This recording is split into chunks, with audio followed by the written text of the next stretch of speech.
ব্লেন্ডারে কেক তৈরি করেছিলাম, একদম পারফেক্ট হয়েছিল। তাদের আবদার ছিল পুরা রেসিপিটা দেখানোর জন্য, তাই তো চলে আসলাম রেসিপিটা নিয়ে। আসসালামু আলাইকুম, সবাই কেমন আছেন? আশা করি সবাই ভালো আছেন। আলহামদুলিল্লাহ, আমিও ভালো আছি। আজকে আমি 3টা ডিমের স্পঞ্জি কেক তৈরি করব, তাও আবার ব্লেন্ডারে। কিভাবে করছি আপনারা সাথে থাকুন, দেখতে থাকুন।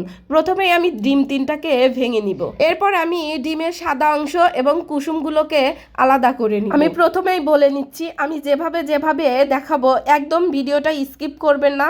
এভাবে বানালেই একদম পারফেক্ট স্পঞ্জি কেক হবে। আমি ব্লেন্ডারে সবচাইতে বড় যেটা দিয়ে জুস তৈরি করে সেটা ব্যবহার করেছি।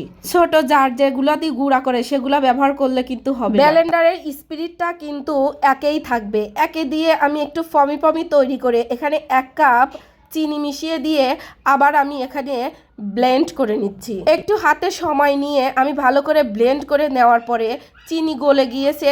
এবার আমি ডিমের কুসুমগুলো দিয়ে আবার একটু ব্লেন্ড করে নিব। ডিমের কুসুম দেওয়ার পরে একটু ব্লেন্ড করে নিয়ে এখানে আমি 1/2 কাপের বেশি পরিমাণ তেল দিয়ে আবার ব্লেন্ড করে নেব। একটা কথা মাথায় রাখবেন, তেল দেওয়ার পরে বেশি কিন্তু ব্লেন্ড করা যাবে না।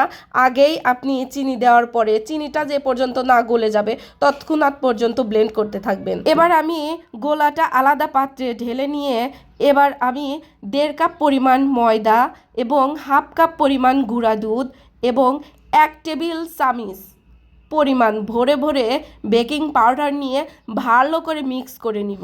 এবার আমি এটাকে মিক্স করে অল্প অল্প করে চালনি দিয়ে ছেঁকে 3 বারে, একেবারে না দিয়ে 3 বারে দিয়ে আমি গোলাটা তৈরি করে নিব। এখানে একদম তাড়াহুড়া করা যাবে না, একদম ধীরে সুস্থে কাজটা করতে হবে।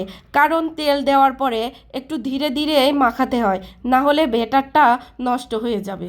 প্রথমবার দেওয়া শেষ, এবার আমি দ্বিতীয়বার চালনি দিয়ে চেলে এবার গুঁড়াগুলো মিশিয়ে নেব আবার ভালোভাবে। এভাবে আমি পরপর করে ভালোভাবে মিশিয়ে নিয়ে এর ঘনত্বটা আমি দেখিয়ে দিচ্ছি কেমন। আমি আবারও বলছি, ভিডিওটা কেউ স্কিপ করবেন না। আমি যেভাবে করেছি সেভাবে যদি আপনারা করতে পারেন একদম পারফেক্ট স্পঞ্জি কেক হবে। যে পাত্রে আমি কেকটা বানাবো সেই পাত্রের মাপে একটা আমি কাগজ কেটে নিয়ে কাগজের তলাতে আমি ভালো করে তেল ব্রাশ করে দিয়েছি।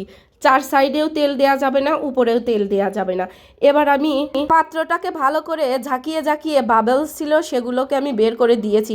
আগে থেকেই চুলার উপরে একটা হাঁড়িতে বালি দিয়ে বসিয়ে রেখেছিলাম স্ট্যান্ড দিয়ে, সেটার উপর কেকটা বসিয়ে দিয়ে এখানে আমি ভারী একটা পাটা দিয়ে চাপা দিয়ে রেখেছি। এবার 40 মিনিট পর ঢাকনাটা উঁচু করে দেখি পারফেক্ট কেক হয়েছে, একদম পারফেক্ট। একটু ঢাকা দিয়ে রাখতে কালারটা অনেক সুন্দর এসেছে।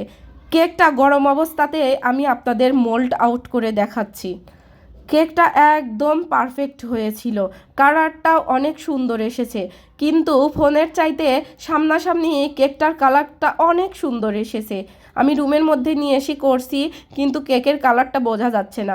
আসুন বাইরে নিয়ে গিয়ে কেকের কালারটা আপনাদের বোঝাই। এই ভিডিওর এই সম্পূর্ণ প্রসেসিংটা যদি আপনারা ফলো করতে পারেন খুব সহজেই বাসায় ঘরে তৈরি স্পঞ্জি কেক বানিয়ে খেতে পারবেন। ভিডিওটা যদি ভালো লাগে অবশ্যই লাইক, কমেন্ট এবং শেয়ার করে দিবেন প্লিজ।